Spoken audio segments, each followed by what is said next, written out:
livro dos Juízes, capítulo de número 5.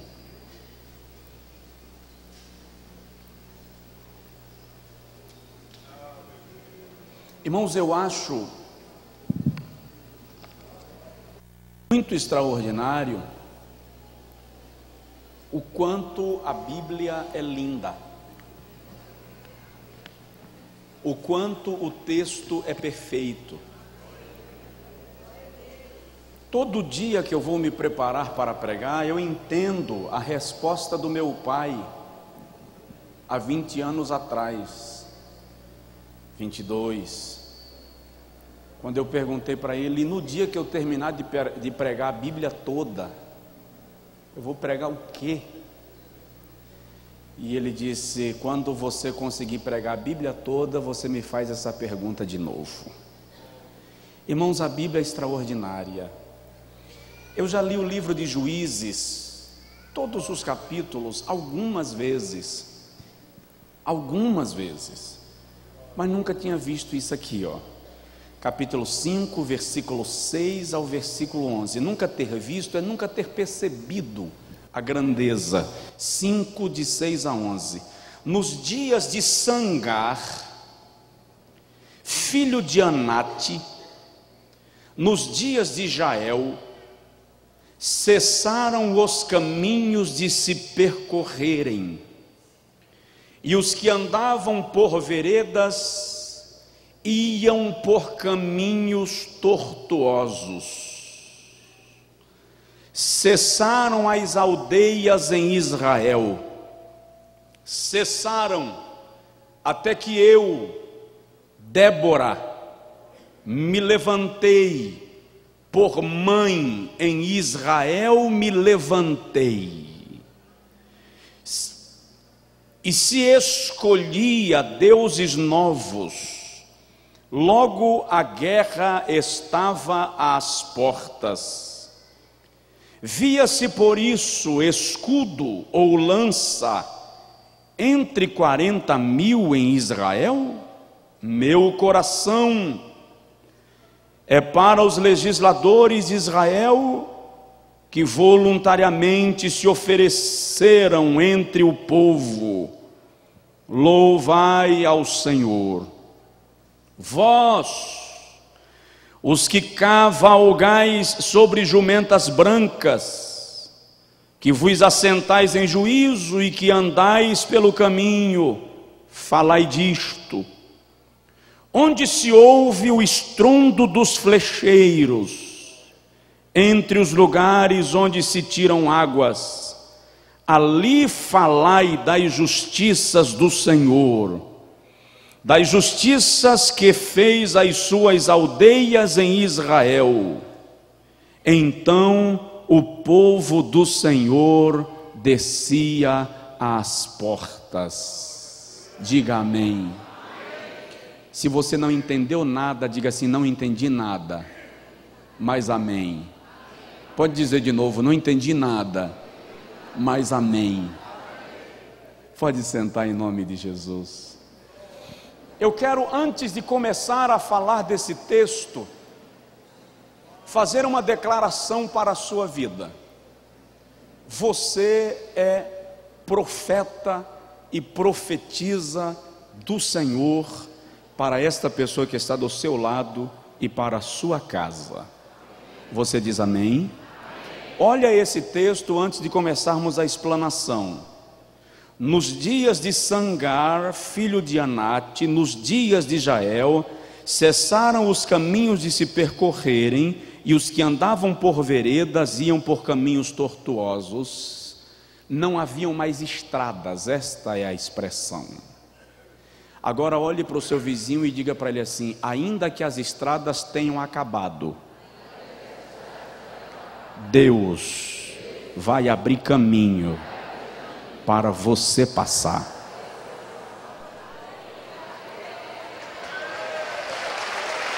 Aleluia. Repete isso para o seu vizinho: ainda que as estradas tenham se acabado, Deus vai abrir caminho para você passar. Glória a Deus. Vamos lá, olha que coisa linda esse texto.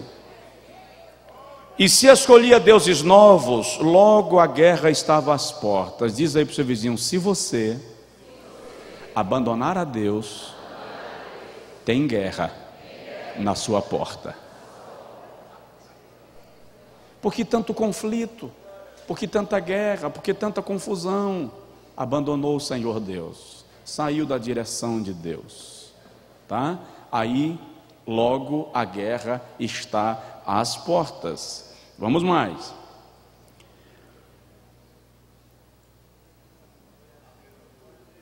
Olha o versículo 7. As aldeias de Israel foram destruídas. O povo foi disperso pelo mato como nômades. Aí ela diz assim: mas eu, Débora, me levantei. Por mãe de Israel, me levantei. Olha para o seu vizinho e diz para ele assim: Deus levanta mães espirituais por sua causa.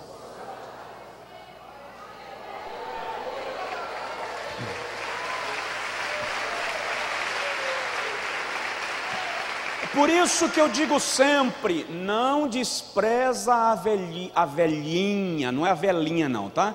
A velhinha, a anciã, a avózinha de oração. Não despreza, ela tem uma moral. Quando ela ajoelha, as coisas são diferentes. Tem umas que não aguentam nem ajoelhar mais. Eu conheci uma que ela não ajoelhava, orava sentada, tinha uma toalhinha que ela colocava sobre as pernas, colocava as duas mãos sobre a toalhinha, já tinha marca das mãos dela na toalhinha, e ela orava 1 hora, 2 horas, 3 horas, 4 horas, 5 horas, 10 horas, a noite inteira. E quando me encontrava, ela era baixinha, ela dava um beijo na minha gravata e dizia: essa noite mamãe passou a madrugada inteira acordada por sua causa. Não despreza as mães que Deus levanta por você. Não despreza. São inúmeros anônimos cuidando da sua alma diante de Deus. Posso ir mais um pouquinho?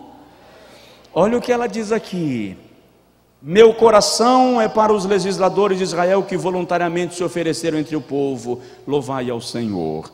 Vós, os que cavalgais sobre jumentas brancas, que vos assentais em juízo e que andais pelo caminho, falai disto. Onde se ouve o estrondo dos flecheiros. É aqui que eu quero me ater. Dá uma provocada no seu vizinho e diz para ele assim: ninguém pode lhe impedir de chegar ao poço. Repete: ninguém pode lhe impedir de chegar ao poço. Agora diz assim: ninguém vai me impedir de chegar ao poço. Aleluia. O que eu quero falar nesta noite é sobre isto: lutando contra os flecheiros. Os irmãos sabem que a flecha é uma arma de longa distância. O flecheiro atinge o seu alvo sem precisar se expor fisicamente. A Bíblia Sagrada, no Salmo de número 91, diz que o Senhor nos guarda dos dardos inflamados do maligno. Diga aí: o Senhor me guarda dos flecheiros. O que estava acontecendo aqui? O livro dos Juízes traz para nós relatos da história de Israel no período entre a dispensação patriarcal e o período monárquico. Neste período, Deus levantava homens para julgar as causas de Israel. Todas as vezes que Israel abandonava a Deus, inimigos cresciam e subjugavam o povo de Israel. Então Israel clamava e Deus levantava juízes. No total foram 12 juízes, todos homens, exceto esta distinta profetisa Débora, a única mulher da relação dos que julgaram Israel naquele período. E o que nós observamos aqui é que o inimigo de Israel, versículo 6, se chamava Sangar. A palavra Sangar significa opositor, ou aquele que se opõe. As cidades antigas eram muradas, elas tinham portões de ferro ou de madeira, ferrolhos de bronze. Era dentro das muralhas que ficavam os poços, as fontes, para eles tirarem água que abasteceria a casa, mas o campo, a lavoura, ficava fora das muralhas. Todos os dias os moradores saíam da cidade para o campo, e quando voltavam, os portões eram fechados para garantirem a segurança noturna. Sobre as muralhas haviam guaritas, torres de vigia. Para quê? Para que vigilantes que permaneciam 24 horas revezando por turnos, observassem quando os inimigos estavam chegando a longa distância. Então se tocava a buzina, e o povo que estava no campo voltava correndo para a cidade, e os portões eram fechados. Os inimigos, por sua vez, já vinham prontos para escalarem as muralhas, e a guerra dava início. E eles conseguiam, de sobre as muralhas, colocarem sentinelas adversárias, para impedirem o povo de sair ao campo e de ir buscar água na fonte. Como o povo não poderia sair da cidade para ir ao campo, eles precisavam munir-se de alimentos no seu tesouro, na sua despensa. Mas se o cerco demorasse muito, eles eram forçados a se renderem por causa da fome. Neste texto, Débora está dizendo que Sangar colocou flecheiros mirando o poço, mirando a fonte, para que ninguém fosse tirar água, e quem fosse tirá-la seria traspassado, ferido pela flecha. Por que que isto aconteceu nesses dias? É só ler o texto. Israel se desviou do Senhor. O versículo 7 e 8 diz que Israel cometeu o pecado da apostasia, abandonou ao Senhor, elegeu para si outros deuses que não Jeová, o Deus de Israel. Por conta disso, o Senhor permite o cativeiro, a perseguição e a opressão. O que estava faltando em Israel naqueles dias era liderança. Quando falta liderança, o povo se torna presa fácil. Então Débora se levanta e ela diz assim: levantei-me por mãe de Israel. Ela se levanta como uma figura forte, como uma líder forte, que iria conduzir o povo na retomada da cidade. Porém, no versículo de número 9, versículo 8, ela diz que não haviam homens preparados para a guerra. Israel, além de haver apostatado de Deus, esqueceu de preparar-se para a batalha. Presta atenção nisso. Nós estamos em guerra. Isso não é uma questão de decisão minha ou sua. Nós estamos em batalha espiritual. Precisamos ser preparados para esta batalha. Se o irmão observar o texto, vai perceber que cedo ou tarde as aldeias que ficaram fora das muralhas já haviam sido destruídas. As estradas foram desfeitas. Quem já andou em caminho de roça, levanta a mão. Ok, é disso que ela está falando aqui, quando ela diz assim no versículo de número 6, os que andavam por veredas, andavam por caminhos tortuosos, não haviam mais estradas oficiais. O inimigo tomou as estradas, destruiu as estradas, para que não tivesse como chegar ao campo, para que não tivesse como fazer a colheita, para que não tivesse como alcançar a lavoura. Nesta noite de terça-feira, eu venho profetizar para a sua vida.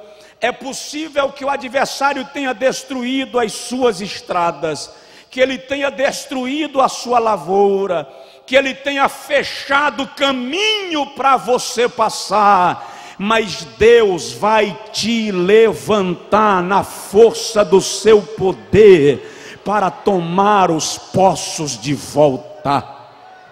O que é interessante aqui é que na linguagem de alguns pensadores do texto, de alguns comentaristas, Sangar é um homem, tá? Sangar representa os demônios. Mas eu quero dizer nesta noite que Sangar representa inimigos quaisquer. Seja lá quem for que está te impedindo de chegar no teu poço, Deus vai colocar por terra para te dar acesso à bênção que Ele preparou para você. Dá uma sacudidela no seu vizinho e diz para ele assim: o poço é seu, ninguém toma. O poço é seu, ninguém toma. O poço é seu. Sangar vai cair por terra, em nome do Senhor Jesus de Nazaré. Quem pode dar glória a Deus nesta noite?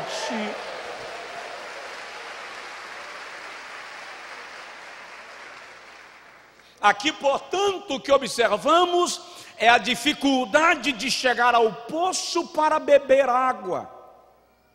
Eu quero observar com os irmãos nesta noite, prometo não me prolongar muito, alguns poços nossos, que Satanás tem querido tomar de nós, através de circunstâncias e indivíduos diversos que se prestam a fazer o papel de servos dele, e isso parece atrasar o nosso processo de bênção.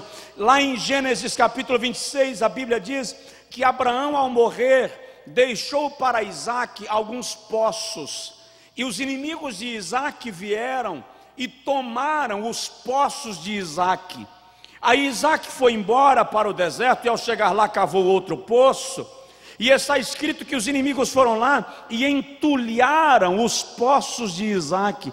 Na nossa trajetória de vida, na nossa caminhada cristã, quantas vezes alguém aparece para entulhar o nosso poço, para sujar a água que brota da fonte? Mas olha, dá um toque assim no vizinho, diz para ele: é poço, não é cisterna. Diz aí para o vizinho: é poço, não é cisterna. Qual é a diferença? Cisterna não mina a água, cisterna recebe água por cima. Então, se sujar a água, vai ter que trocar. Poço é diferente, a água vem de baixo. Se sujar, ele enche, transborda, joga suja para fora e mantém a água límpida, guardada, para que você a possua. Deus te dá poço para você desfrutar da bênção na sua vida.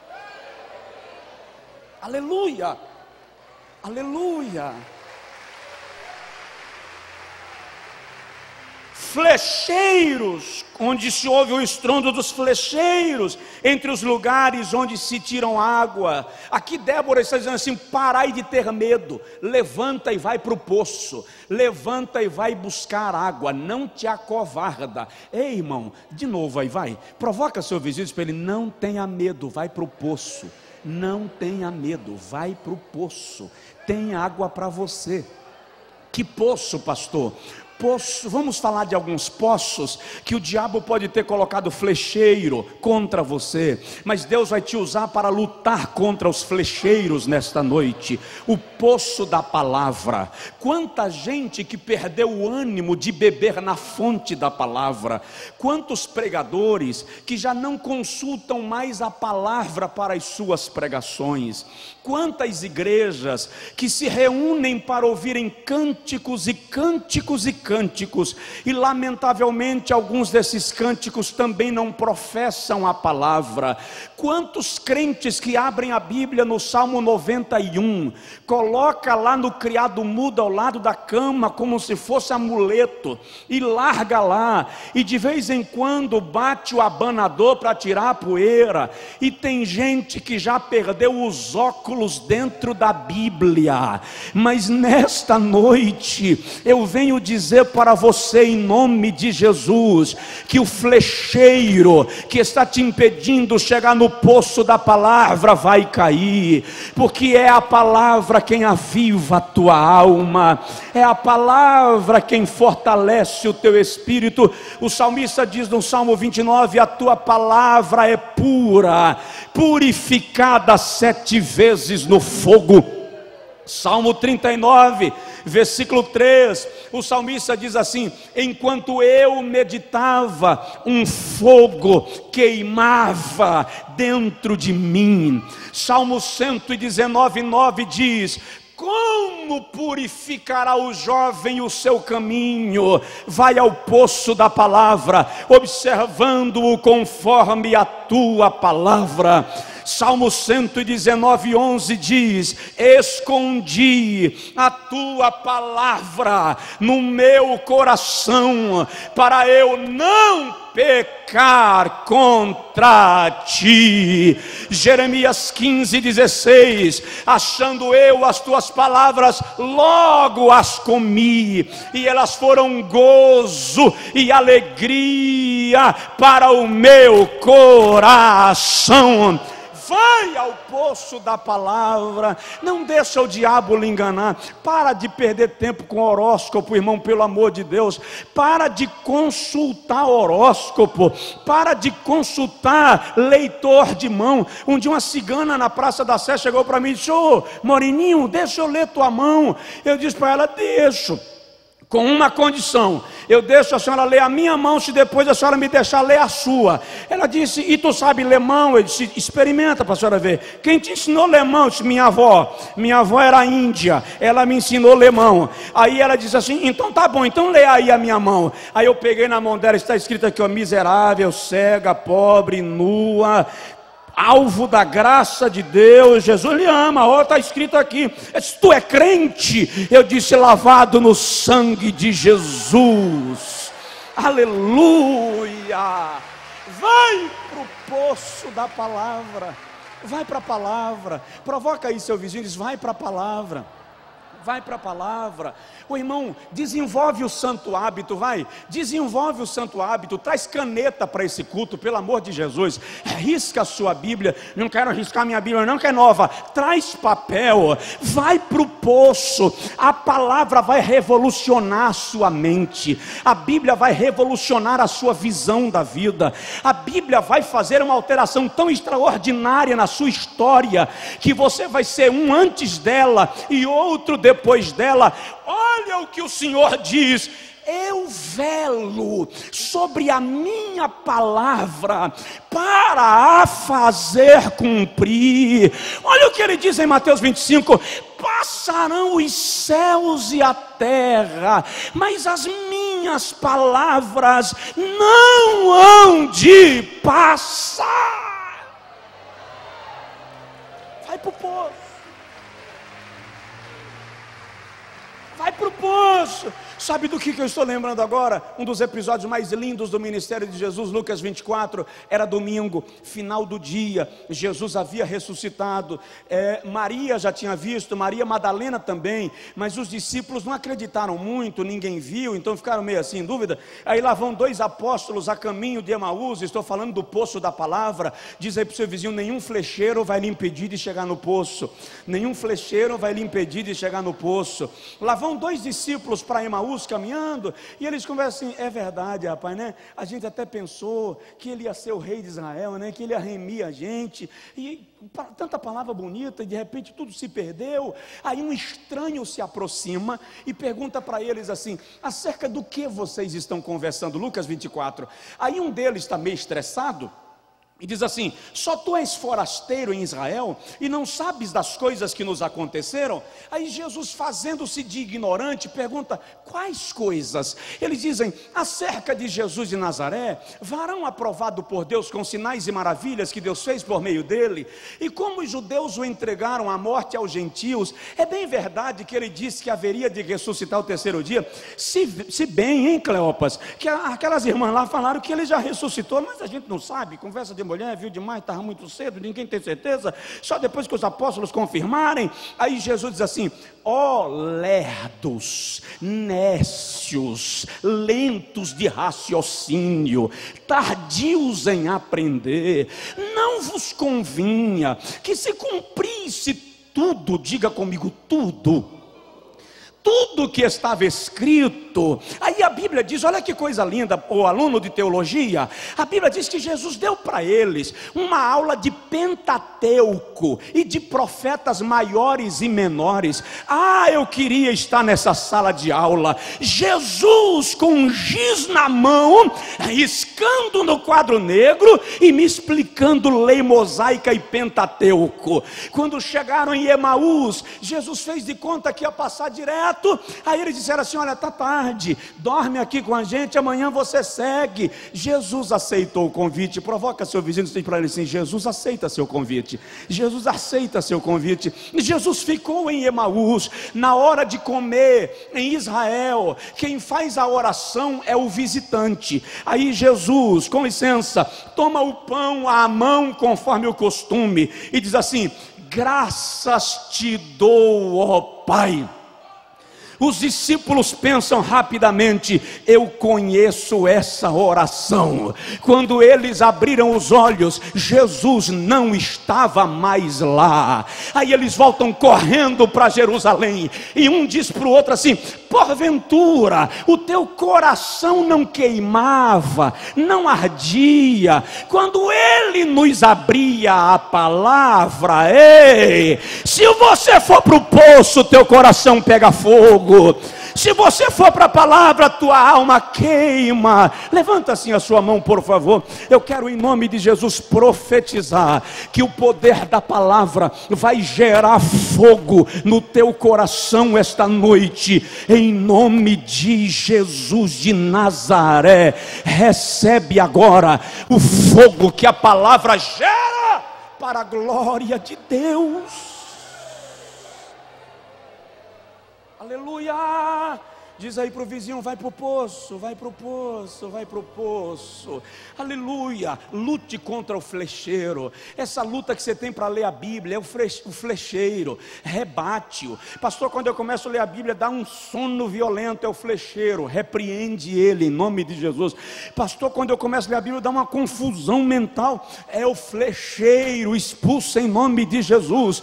Eu vi uma frase hoje interessante. O camarada disse assim: a Bíblia é o único livro que você pode ler com o autor sentado do seu lado. É só você pegar o livro para ler e dizer assim: Jesus, manda, vem cá, me ensina aqui, me ajuda a entender. O Espírito Santo senta com você e te diz o que está escrito, e a palavra gera vida em tua vida.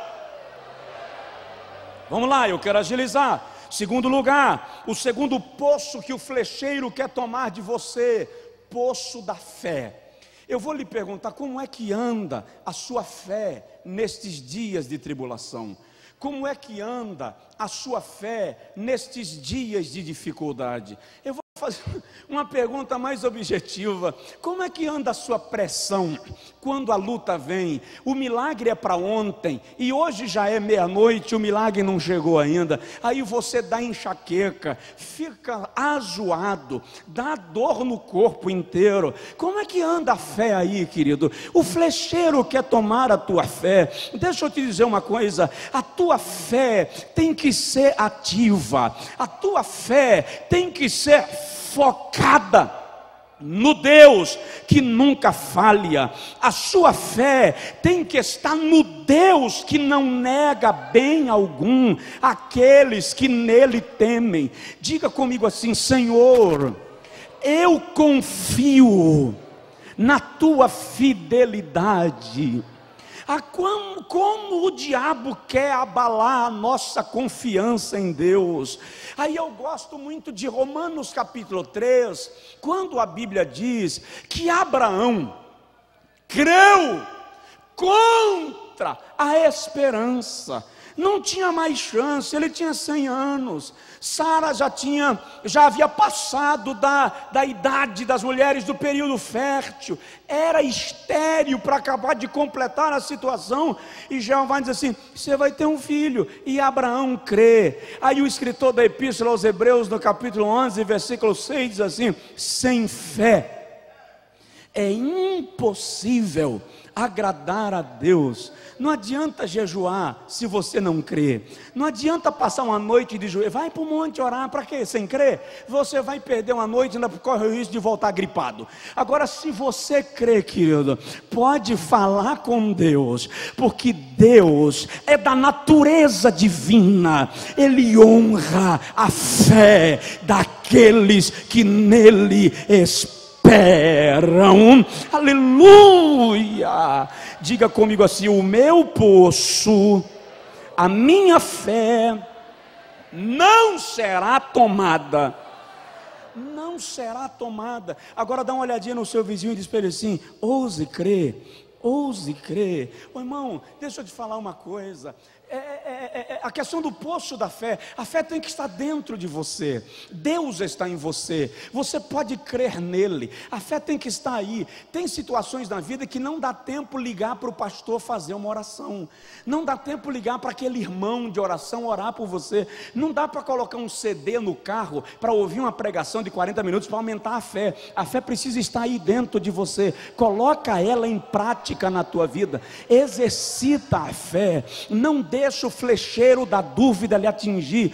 A Bíblia diz em 1 Timóteo, Efésios capítulo 6, versículo de número 12, que nós devemos tomar o escudo da fé. Para que o escudo da fé? Contra a flecha da dúvida. Não duvide, não duvide, creia. Pastor, é impossível, pastor, não tem mais chance nenhuma. Olha o versículo de número 6: não haviam mais estradas, as veredas foram destruídas, as aldeias foram acabadas, não tinha mais chance. Mas eu profetizo no nome do Senhor, no poder da palavra de Deus, que ainda que as tuas estradas tenham sido destruídas, Deus vai abrir caminho para você passar.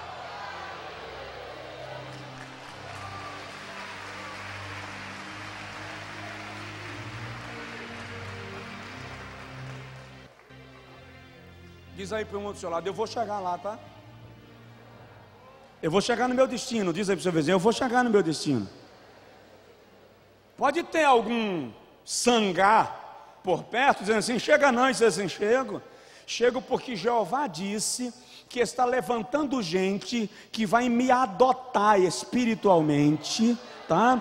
Eu não tenho mais força para orar, mas Deus está levantando gente que vai me adotar espiritualmente. Para quê? Para que as veredas sejam reabertas. Eu vou passar. Ô meu querido, eu acho lindo esse negócio da intercessão.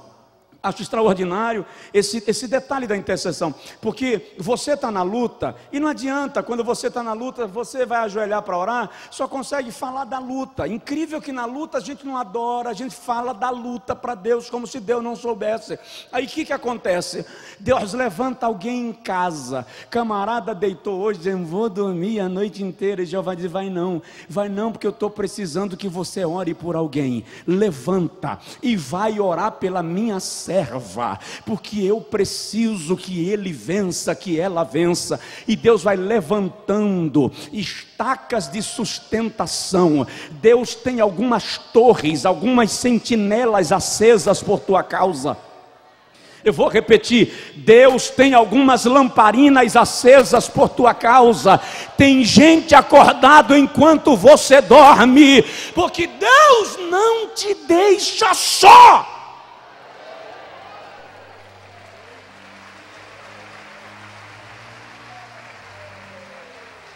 Eu vou contar um segredo para vocês não contam para ninguém não, tá? De vez em quando eu digo assim, Senhor, desperta gente para orar por mim agora. Então aquela madrugada que você acordou, desejando orar pelo pastor, você foi resposta de Deus para a minha oração, tá?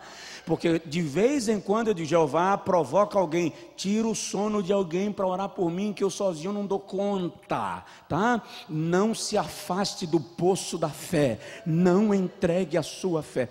Aquilo que Deus te disse que será, será. Será. Creia. Terceiro poço, o poço do amor. Ai, como a igreja tem perdido o poço do amor, como a igreja está esquecendo da prática do amor fraternal. Jesus diz em Mateus capítulo 24, que por se multiplicar a iniquidade, o amor de muitos esfriará. Está escrito em 1 Coríntios, Paulo diz assim, capítulo 13, ainda que eu falasse a língua dos homens e dos anjos, e não tivesse amor, se eu não tivesse amor, seria como símbolo que retine. Se eu vendesse todos os meus bens e distribuísse aos pobres, não fosse por amor, de nada serviria. Colossenses 1:9, Filipenses 1:9, Paulo diz assim, e esta é a minha oração, que o vosso amor aumente mais e mais. Tem muita gente que o poço do amor já foi tomado, o flecheiro está lá, o coração está carregado de ódio, de rancor. Muitas igrejas onde a disputa interna é uma loucura, a picuinha é enlouquecedor, porque o amor acabou. O cara prega para pregar melhor do que fulano, o outro canta para cantar melhor do que Beltrano, o outro faz parte do trabalho de ação social, ou de evangelismo, ou da intercessão. Não é por amor, é para ser visto, é para ser reconhecido. Para com isso, compra cargo, compra posição, vai lá, administra, puxa tapete. Ei, querido, aqui não é organização humana, igreja é instituição divina, aleluia. Ela tem que funcionar sob diretrizes espirituais.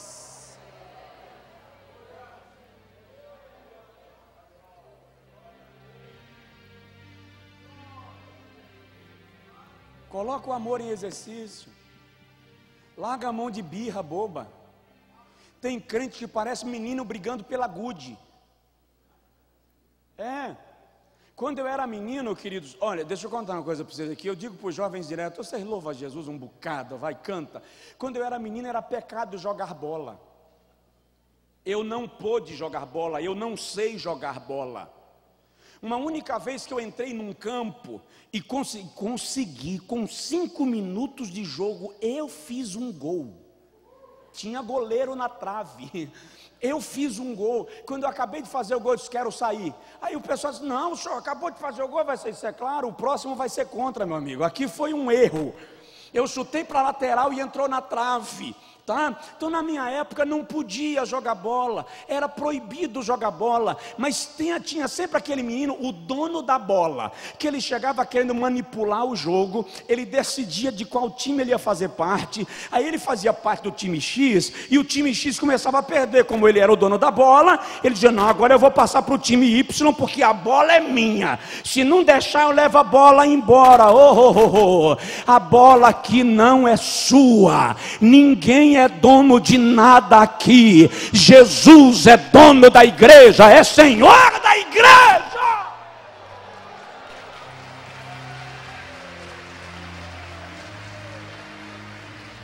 Diga amém. Diga glória a Deus. Vamos terminar. Provoca o vizinho e diz para ele assim, não perca o poço. Não perca o poço. Irmãos, isso não é jargão, isso não é chavão, isso é percepção. Deus está aqui.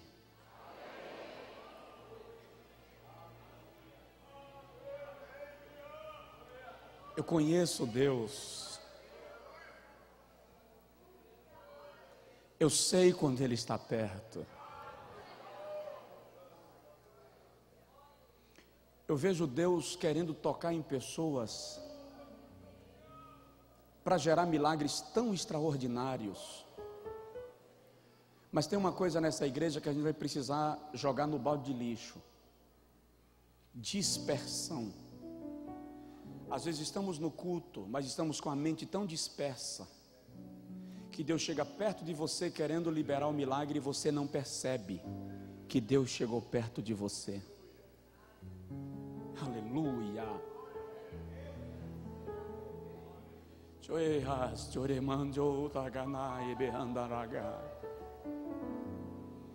Sabe o que é que o Senhor me disse uma certa feita, alguns anos atrás? Ele me disse assim: como é que você sabe que aquela pessoa que estava sentada do seu lado no culto hoje à noite não era eu?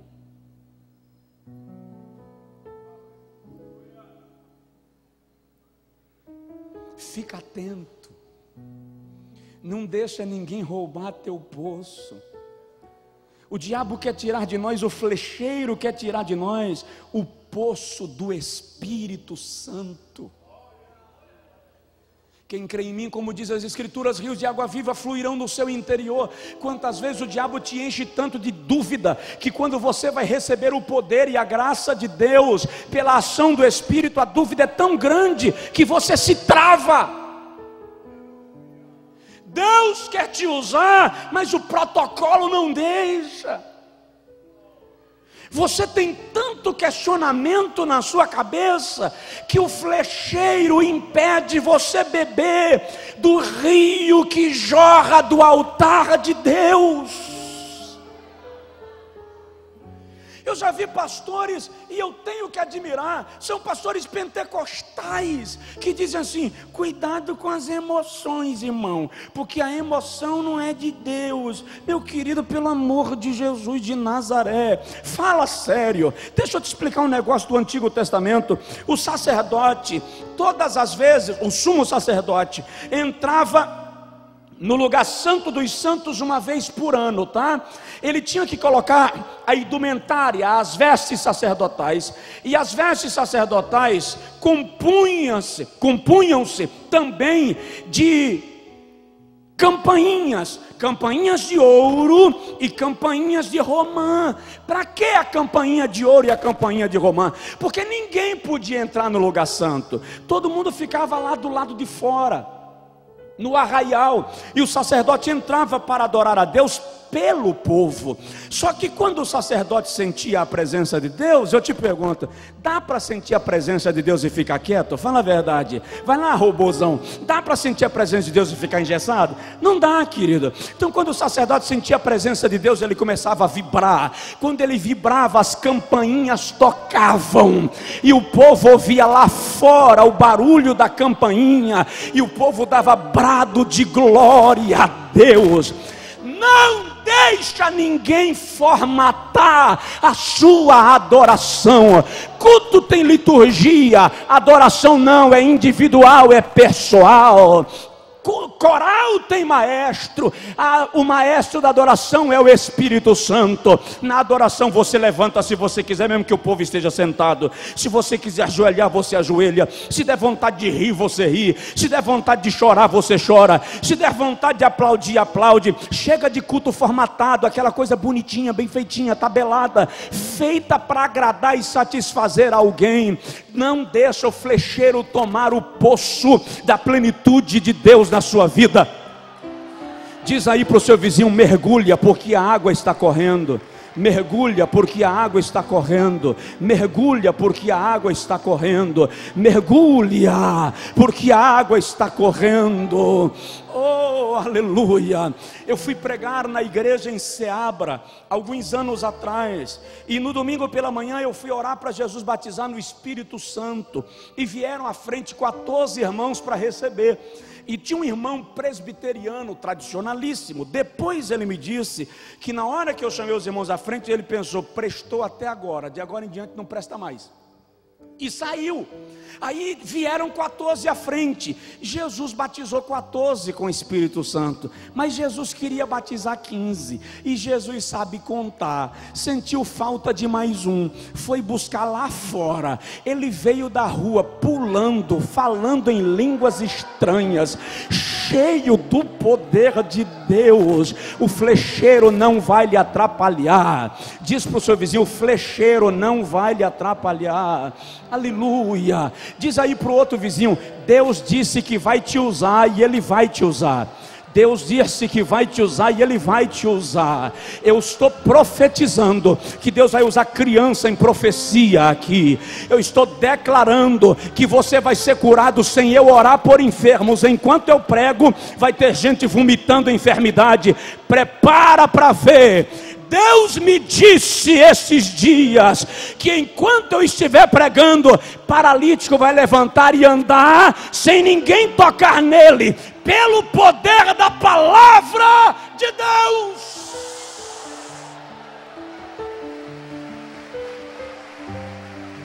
Orai, amashira, mandaganaga.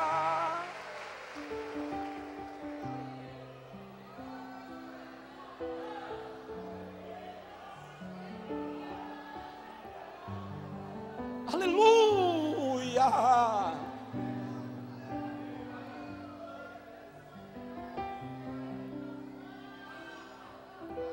Sei amanagaçuri reimai da gadalai legasturi eimanaga.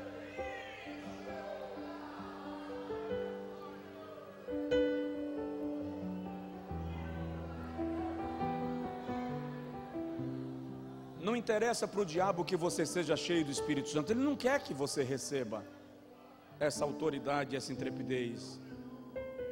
O inimigo quer que você fique a vida inteira com medo, pacato, acovardado. Há uma ousadia do Senhor sendo liberada para a sua igreja. Eu já vou concluir.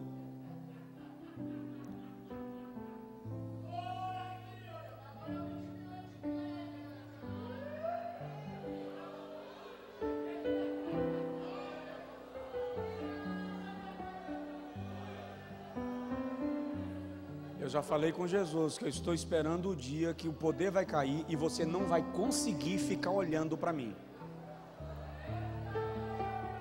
Você não vai conseguir ficar olhando de lá para cá. Você vai entrar na mesma graça, na mesma glória, na mesma unção.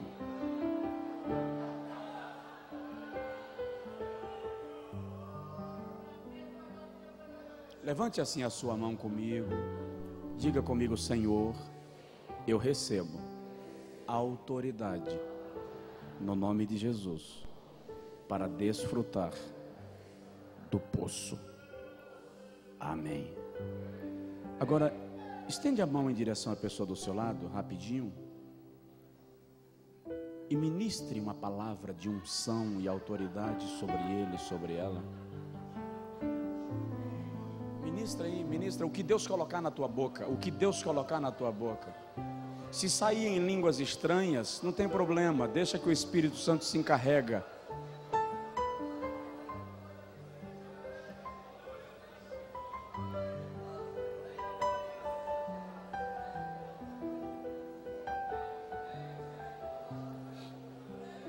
Aleluia, aleluia.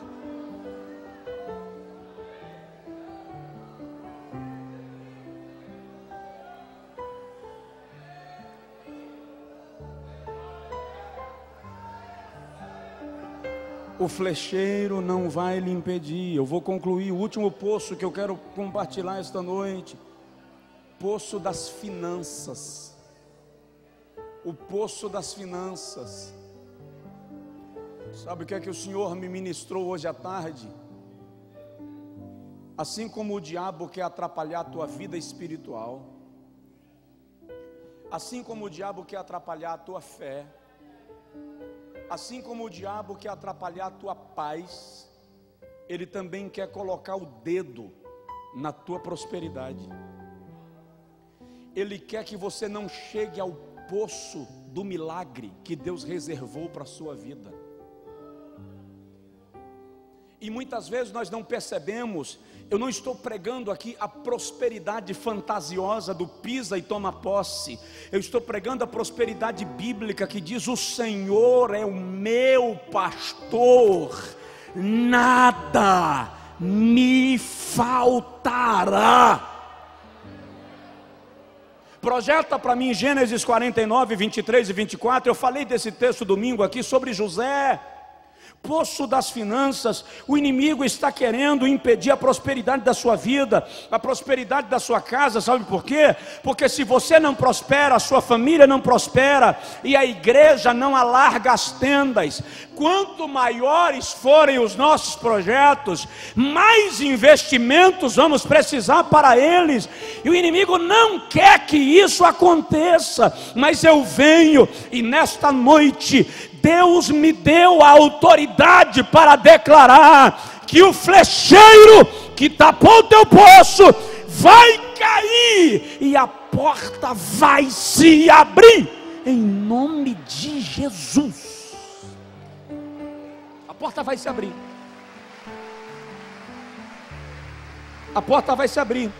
Hoje são 29 de outubro de 2013, 29 de outubro de 2013, dia 29 de dezembro, vai ser um sábado, um domingo. No domingo, dia 29 de dezembro, nós vamos aqui estar testemunhando. No dia 31 eu quero a coroa que veio para Ziclag. É o tempo de você declarar as conquistas. Vai mandando os testemunhos. Agora levanta a tua mão, por favor. Em nome de Jesus, eu já leio o texto.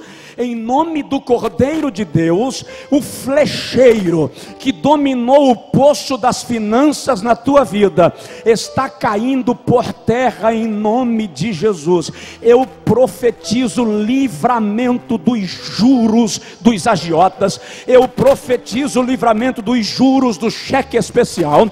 Eu profetizo livramento dos juros do cartão de crédito. Eu declaro em nome de Jesus a prestação da sua casa atualizada, a prestação do seu carro atualizada. Eu profetizo em nome de Jesus portas abertas na sua vida.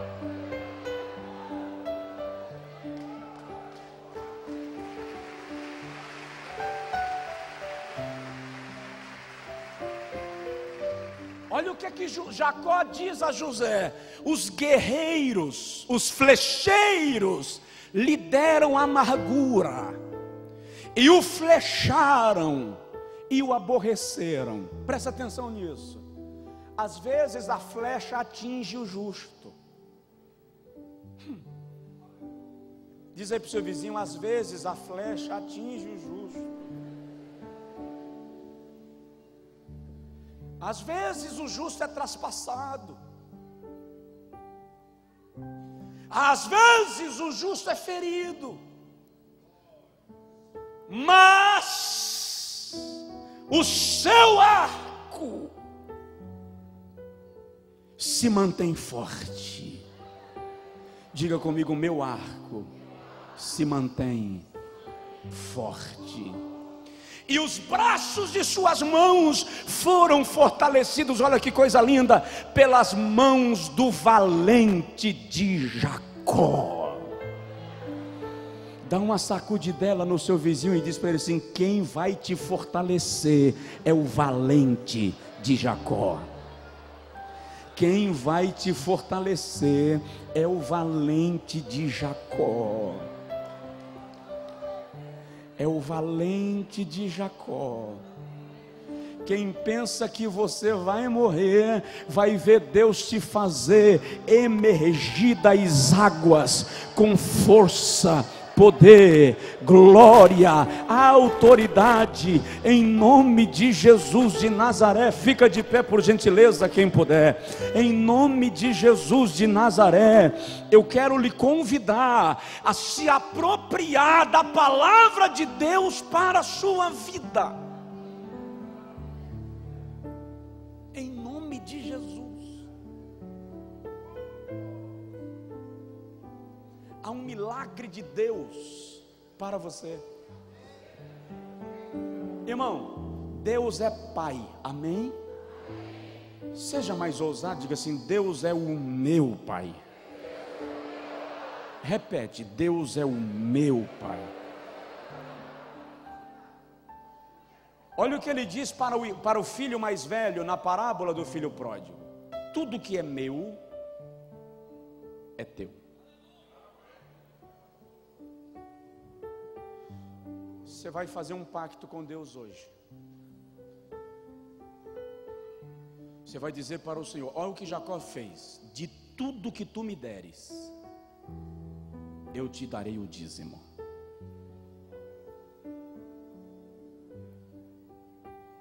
O fundador da rede McDonald's, antes de morrer, mantinha mais de 600 missionários ao redor do mundo. Fundador da Shell, cristão, vivia de 10% dos seus rendimentos e investia 90% no reino de Deus. O dono, os fundadores da Johnson & Johnson, entregavam a Deus 90% dos rendimentos e viviam de 10%.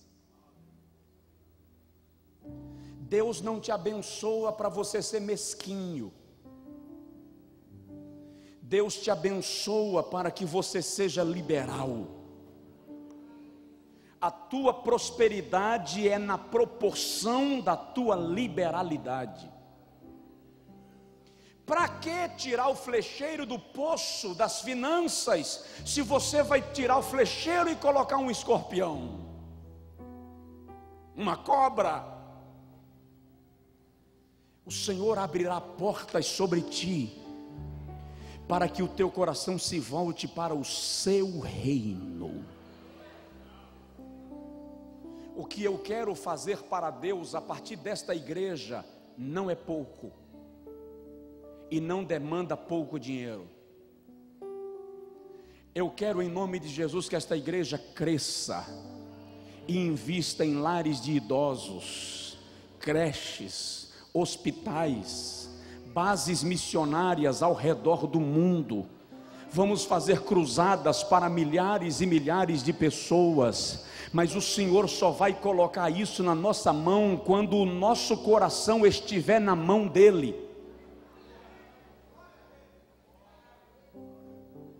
Deus não vai te dar nada que vai mudar o teu foco.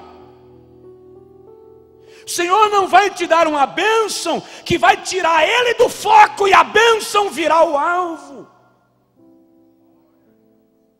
O foco é o Senhor. Diga comigo: o meu poço vai ser desocupado e eu vou regar o reino de Deus. Aleluia. Aleluia. Eu quero orar contigo agora. Eu não sei quem é o flecheiro que tomou conta da sua muralha, mas você vai repreendê-lo agora em nome do Senhor Jesus. Eu quero profetizar no nome do Senhor o milagre de Deus na tua empresa, na tua vida pessoal. E Jesus, na autoridade do teu nome, na ousadia do teu espírito, eu me levanto agora contra o espírito de miséria que oprime a mente do teu povo. Eu me levanto agora, Senhor, em nome de Jesus, contra a situação de endividamento desta mulher, deste homem. Espírito Santo, nós estamos agora declarando que ainda que as estradas tenham sido destruídas, o Senhor está abrindo novas veredas para o teu servo e a tua serva passar, no teu nome, Senhor, no teu nome. Agora eu também repreendo, Senhor, todo desvio de conceito mental que faz das posses o foco em vez de o Senhor. Toda mesquinheza que queira nos escravizar está repreendida no nome de Jesus. Levanta neste lugar, Senhor, homens e mulheres liberais para o teu reino. E à medida que eles forem exercendo essa liberalidade, libera sobre eles as fontes superiores e as fontes inferiores, em nome de Jesus de Nazaré. Gênesis 49, 25. Você vai olhar para a pessoa do seu lado e vai profetizar para ela. Projeta para mim, Vanessa. Gênesis 49, 25 diz assim: pelo Deus de teu pai, diga comigo, o Deus a quem eu sirvo te ajudará. O Todo-Poderoso te abençoará com bênçãos dos céus de cima, com bênçãos do abismo que está debaixo, com bênçãos dos peitos e da madre. Diga para o seu vizinho em nome de Jesus: você vai ser cercado pela bênção. Repete: você vai ser cercado pela bênção.